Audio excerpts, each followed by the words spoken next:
Blackstone Audiobooks presents The Origins of Totalitarianism by Hannah Arendt. Preface to the first edition.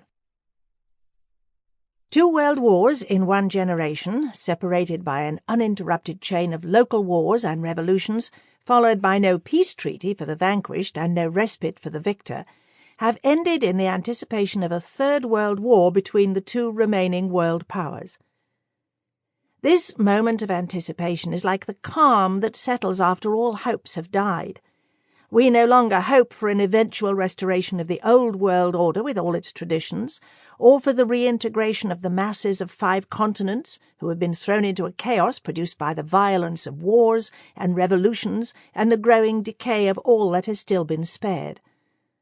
Under the most diverse conditions and disparate circumstances, we watch the development of the same phenomena: homelessness on an unprecedented scale, rootlessness to an unprecedented depth.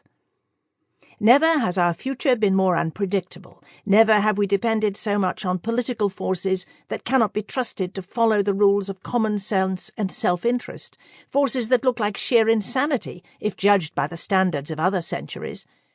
It is as though mankind had divided itself between those who believe in human omnipotence, who think that everything is possible if one knows how to organize masses for it, and those for whom powerlessness has become the major experience of their lives. On the level of historical insight and political thought, there prevails an ill-defined general agreement that the essential structure of all civilizations is at the breaking point. Although it may seem better preserved in some parts of the world than in others, it can nowhere provide the guidance to the possibilities of the century or an adequate response to its horrors. Desperate hope and desperate fear often seem closer to the centre of such events than balanced judgment and measured insight. The central events of our time are not less effectively forgotten by those committed to a belief in an unavoidable doom than by those who have given themselves up to reckless optimism. This book has been written against a background of both reckless optimism and reckless despair.